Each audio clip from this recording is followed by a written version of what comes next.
students, today we start class 11th math chapter 16 probability. बेटे please like share and subscribe this channel. Question number 17 देखिए. A and B are events such that probability of A 0.42 and probability of B 0.48 and A and B मतलब probability of intersection A and B 0.16 determined P not a, P not B and P A और B. ठीक है बेटा, आपको ये दिया गया है, आपको प्रोबेबिलिटी दी गई है ए बी की एंड इनका इंटरसेक्शन दिया गया है. तो आपको not A, not B and A union B निकालनी है. ठीक है, तो इजी क्वेश्चन है.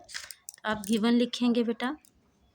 गिवन हमें दिया गया है प्रोबेबिलिटी ऑफ ए वो है 0.042, probability of B 0.48 and probability of A and B मतलब इंटरसेक्शन दिया गया है 16. ठीक है, तो हमें फर्स्ट में जो फाइंड करना है पी नॉट ए, तो ये होता है इसके इक्वल. ठीक है, तो ये किसके इक्वल है? P not A plus P probability of A equal to 1 होता है, तो इसलिए माइनस करेंगे probability of A.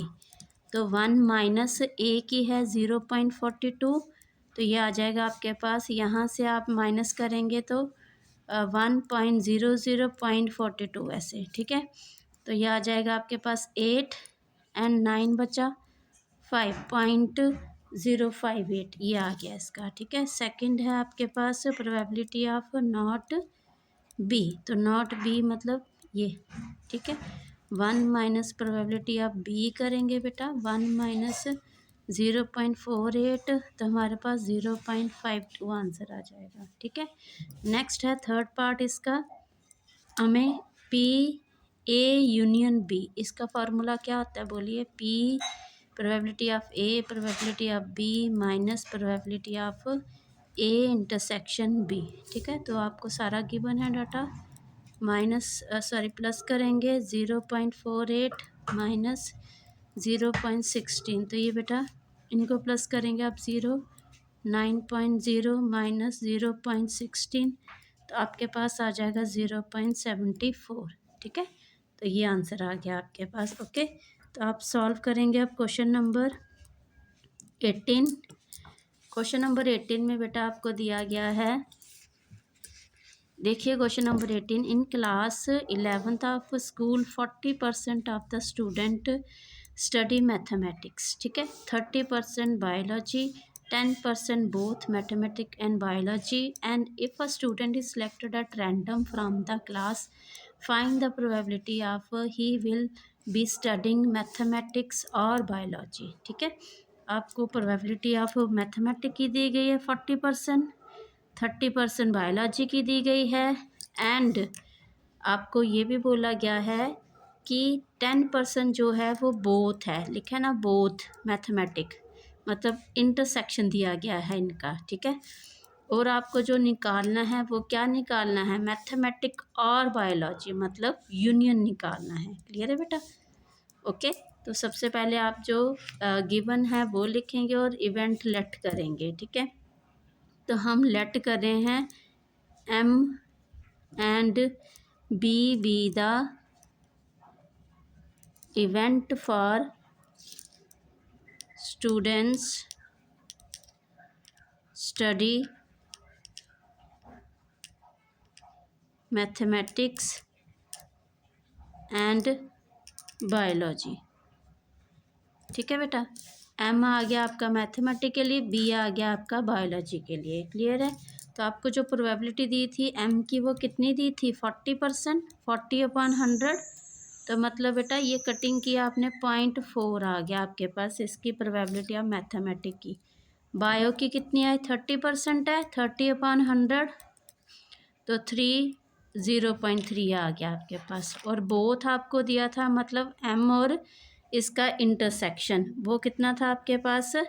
10%.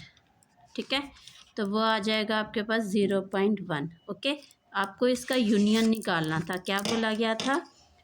Union of mathematics and biology. तो पी फार्मूला बोलिए क्या है? प्रोबेबिलिटी ऑफ एम और probability of B minus probability of M intersection, sorry क्या है, इंटरसेक्शन बी, ठीक है। तो आप एम की है 0.4 प्लस 0.3 माइनस 0.1, तो क्या आ जाएगा 0.07 माइनस बेटा क्या आएगा 0.1, तो आंसर आ गया आपके पास 0.6, 7 में से गया 6, ओके। तो ये आपके पास आंसर आ गया। क्वेश्चन नंबर आप 19 देखेंगे बेटा।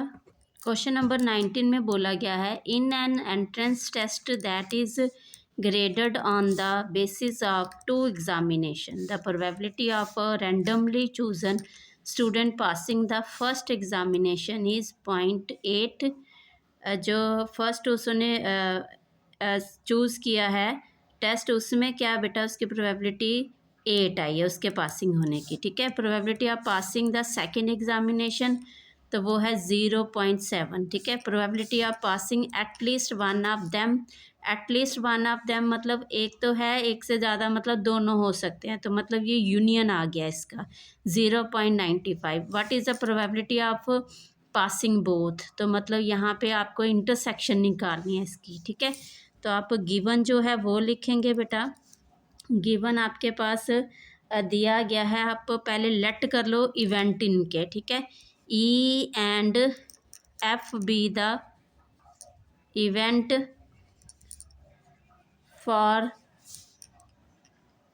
The student passes examination, passes first and second examination, first and second examination, okay बेटा। तो हमारे पास जो प्रोबेबिलिटी दी है फर्स्ट एग्ज़ामिनेशन पास होने की वो क्या दी है 0.8, and probability of second examination pass होने की क्या दी है बेटा 0.7, ठीक है। ये और ये दी गई है, और प्रोबेबिलिटी ऑफ यूनियन दिया गया है, मतलब एटलीस्ट वन ऑफ देम का मतलब इन दोनों का यूनियन, ठीक है, तो वो है 0.95। और आपको निकालना क्या है, we have to find here बेटा, we have to find probability of E intersection F, ठीक है। दोनों जो टेस्ट हैं उन दोनों में से क्या है पासिंग बोथ होने के क्या इनकी प्रोबेबिलिटी है, ठीक है। तो सबसे पहले हमें ई यूनियन एफ का जो फार्मूला वही लगाएंगे, E plus F minus probability of E intersection F, okay बेटा। तो यहाँ पे हमें यूनियन दिया गया है वो 95 है, 0.95, एफ है हमारे पास 0.8, सॉरी ई एफ है हमारे पास 0.7 minus P intersection E intersection F, okay बेटा। यहाँ पे आप 0.95 है आपके पास, इन दोनों को आप प्लस करेंगे 88,781.5, ठीक है, ये आ गया आपके पास। और यहाँ पे पी ई इंटरसेक्शन एफ है, इसको इधर ले आएंगे आप, पी इंटरसेक्शन एफ, और यहाँ पे 1.5 माइनस 0.95 करेंगे, ठीक है। तो ये बेटा ये पॉइंट के बाद है तो आप ज़ीरो लगा सकते हैं, इसलिए 0, 10 में से 5 गया 5 एंड 4 4 14 में से 9 गया तो 5, तो ये आंसर आ गया इसका, ठीक है। प्रोबेबिलिटी ऑफ पासिंग बोथ की ये आ गया आपके पास, ओके बेटा। क्वेश्चन नंबर आप नेक्स्ट देखिए 20 वाला। क्वेश्चन नंबर 20 में आपको बोला गया था probability that the student will pass the final examination in both English and Hindi is, both का मतलब इंटरसेक्शन दिया गया है आपको, हिंदी और इंग्लिश पास होने का 0.5 है, probability of passing neither is 0.1, मतलब कोई भी पास नहीं हो, ना इंग्लिश ना हिंदी, उसका है 0.1, and if the probability of passing the English examination is, खाली इंग्लिश पास होने का 0.75 है, and what is the probability of passing the Hindi examination, ठीक है। तो हिंदी एग्जामिनेशन का आपको निकालना है, तो आप सबसे पहले लेट करेंगे ई and F be the event that student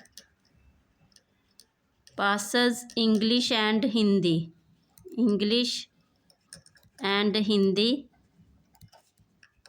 examination. ठीक है बेटा, अब आपको सबसे पहले ई इंटरसेक्शन एफ दिया गया है, बोथ का मतलब बेटा इंटरसेक्शन, ठीक है, वो है 0.5। अब नाइदर का मतलब ना ही हिंदी पास हुआ है और ना ही इंग्लिश पास हुआ है, ठीक है।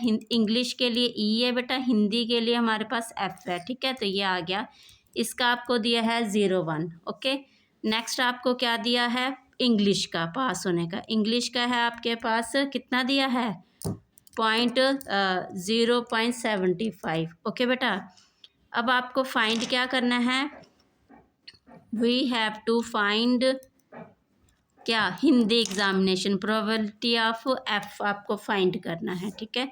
सबसे पहले बेटा हम इसको लेके चलेंगे, यहाँ से हमारे पास क्या आएगा, यूनियन आएगा, क्योंकि हमें यूनियन वाले फॉर्मूले में जब हमारे पास ई यूनियन एफ होता है तो हमें ई एफ और इंटरसेक्शन चाहिए, तो हमारे पास दो ही हैं, इसलिए हमें थर्ड वाली जो पॉइंट है यहाँ से निकलेगा।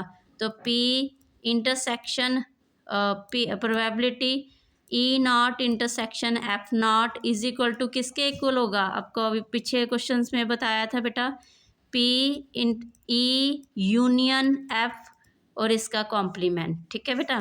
तो आप लिखेंगे ये किसके इक्वल होगा फिर, P E union F complement plus probability of E union F is equal to 1 होता है, इसलिए बेटा 1 minus P E union F, ठीक है बेटा, क्लियर है। तो हमें इसकी वैल्यू दी गई, ये इसके इक्वल है, मतलब हमें ये वैल्यू दी गई है, तो हम 0.1 डालेंगे इसकी जगह, 1 minus P E union F.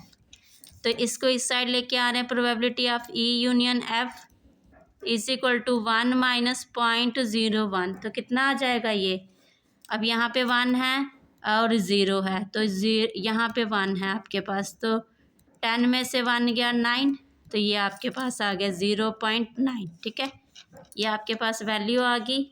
अब बेटा नेक्स्ट आप हमारे पास ये आ गया, ठीक है, तो हम वो निकाल सकते हैं प्रोबेबिलिटी ऑफ एफ, ठीक है। तो आप लिखेंगे P E union F is equal to P F plus P E यहाँ F minus P E intersection F. Okay, तो वैल्यू डाल दीजिए, आपको ई पता है कितना है 0.75, एफ आपके पास आपको निकालना है, इंटरसेक्शन इसका दिया हुआ है आपके पास 0.5, आपने ये भी निकाल लिया 0.9, ठीक है। तो आप बेटा करिए इसको सॉल्व, 0.9 इज इक्वल टू इसको और इसको माइनस कर लीजिए, ठीक है। अब ध्यान से करना है, ये देखिए 0.75 है ना, तो 0.5 इधर आएगा आपके पास 5 2, ठीक है। यहाँ पे गलतियाँ करते हैं स्टूडेंट्स, तो आपने ध्यान से करना है इसको, 0.25 प्लस प्रोबेबिलिटी ऑफ एफ, तो यहाँ पे प्रोबेबिलिटी ऑफ इधर रहेगा, यहाँ पे 0.9 minus 0.25 is equal to probability of F. तो यहाँ से बेटा आप फिर से अगेन देखिए 0.9 है, यहाँ 0 ले लीजिए, 25 है, तो करें 10 में से 5 गया 5, 8 में से 2 गया 6, तो ये आया आपके पास 0.65 is equal to probability of F. मतलब आपको जो हिंदी एग्जामिनेशन की प्रोबेबिलिटी पूछा था वो ये आ गई, ठीक है। ओके बेटा, तो नेक्स्ट क्वेश्चन देखिए 21, क्वेश्चन नंबर 21 में दिया गया है, in a class of 60 students 30 opted for NCC, 32 opted for NSS, 24 opted both का मतलब intersection NCC and NSS. If one of these student is selected at random, find the probability that student opted for NCC or NSS, मतलब क्या, union, और student has opted neither NCC nor NSS, मतलब probability of E not intersection F not, ऐसे। The student has opted NSS but not NCC, एक को opt किया दूसरे को नहीं, ठीक है। तो इनमें इंटरसेक्शन होता है। आप सबसे पहले लिखेंगे given total student number of student हैं वो कितने हैं आपके पास, वो हैं 60। और नेक्स्ट हमने क्या लेना है, हम लेट करेंगे event, let E and F be the event for NCC and NSS. ठीक है, ये इवेंट आपने लेट कर लिए बेटा। अब हमें हमें प्रोबेबिलिटी नहीं दी है, हमें अभी नंबर ऑफ़ स्टूडेंट दिए, मतलब हमें क्या दिया गया बेटा, हमें दिया गया है एन ई, मतलब number of element in E, मतलब number of sample point in E, तो वो कितने दिए गए हैं आपको, 30। क्लियर है बेटा। फिर number of sample point in F मतलब एनएसएस में कितने हैं वो, 32। फिर नंबर ऑफ़ ऑप्टेड बोथ मतलब ई इंटरसेक्शन एफ दिया गया है, वो है 24। ओके बेटा। अब हमें ये नंबर ऑफ़ सैम्पल पॉइंट दिए गए हैं इनके अंदर, तो आपको इनकी प्रोबेबिलिटी निकालनी है। Total number of sample point हैं वो कितने हैं, 60 हैं आपके पास। ओके, तो आप निकालेंगे प्रोबेबिलिटी ऑफ इवेंट ई, वो क्या आ जाएगा बेटा, नंबर ऑफ़ एलिमेंट मतलब फेवरेबल एलिमेंट इसके कितने थे, 30, and number of sample point के कितने थे, सैम्पल स्पेस के, वो 30/60। तो कटिंग की कितना आया, 1/2। ओके, प्रोबेबिलिटी ऑफ एफ की क्या आएगी, अगेन इसका क्या आया, 32 अपॉन टोटल 60। तो कटिंग करो बेटा इसको। अब इसकी कटिंग करिए तो करिए 2 से करिए, कितना आ जाएगा, 32 है, 16 और 30 है, फिर से 2 से 8 है, फिर कितना आएगा, 15। तो आ जाएगा आपके पास 8/15। ओके, तो नेक्स्ट आपके पास प्रोबेबिलिटी ऑफ किसकी, ई इंटरसेक्शन एफ, तो वो है बेटा आपके पास कितने हैं, 24/60। तो 12 के टेबल से 12 2 एंड 12 5 2/5, ये आ गई इसकी प्रोबेबिलिटी। ओके बेटा। अब हमें जो चाहिए वो एनसीसी और एनएसएस। ठीक है, तो मतलब हमें इसका यूनियन चाहिए। फर्स्ट वाला आप सॉल्व कर रहे हैं, आप पी ई यूनियन एफ, तो ये क्या फार्मूला आपके पास, बोलिए, पी ई है बेटा प्लस पी एफ और माइनस करेंगे पी इंटरसेक्शन एफ। तो ई की प्रोबेबिलिटी क्या है, 1/2, एफ की क्या है, 8/15 माइनस 2/5। ठीक है, तो करिए सॉल्व बेटा। एलसीएम कितना आएगा, 30 और 15 प्लस 8 माइनस 2/5 कितना आ गया, ये 23। यहाँ पे 15 आया ना, 15, हाँ 15 और 8 कितना हुआ, 23 हुआ आपके पास ये। Okay, yes. तो यहाँ पे भी तो होना था मल्टीप्लाई 2 से, तो कितना हो गया, 8 2 16। ओके बेटा, यहाँ पे आ गया आपके पास 31 अपॉन 30 माइनस 2/5। तो आप इसको करेंगे बेटा, एलसीएम अगेन लेंगे, 30 आया, 31 माइनस 6 2 12, तो आंसर आ गया आपके पास 19/30। ठीक है, फर्स्ट का। सेकंड वाला पार्ट है आपके पास, student has opted neither NCC और एसएस, तो मतलब probability of E not intersection F not.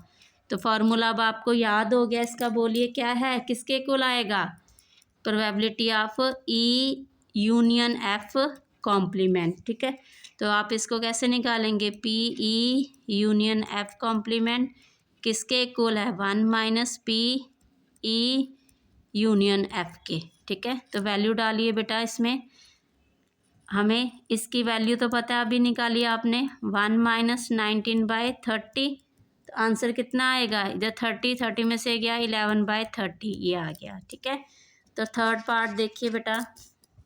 Third part में आपको बोला student has opted NSS but not NCC.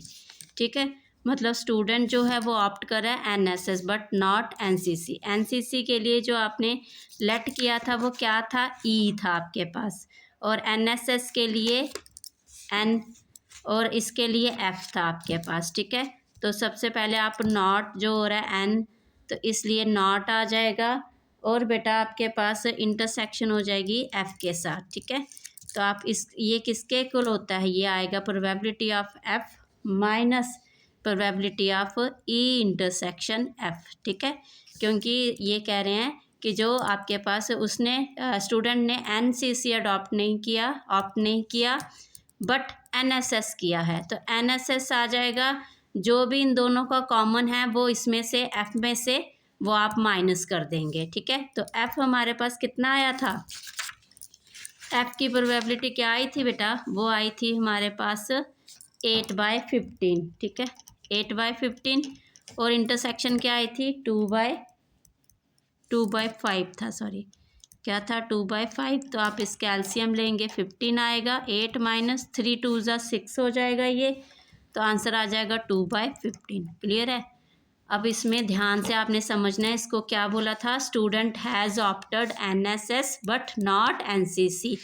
इसलिए बेटा हमने जो NSS उसने ऑप्ट किया है बट NCC नहीं की, तो मतलब NSS में जो कॉमन था किसका, NCC का भी, वो निकाल देंगे आप। क्लियर है बेटा, ओके, थैंक यू।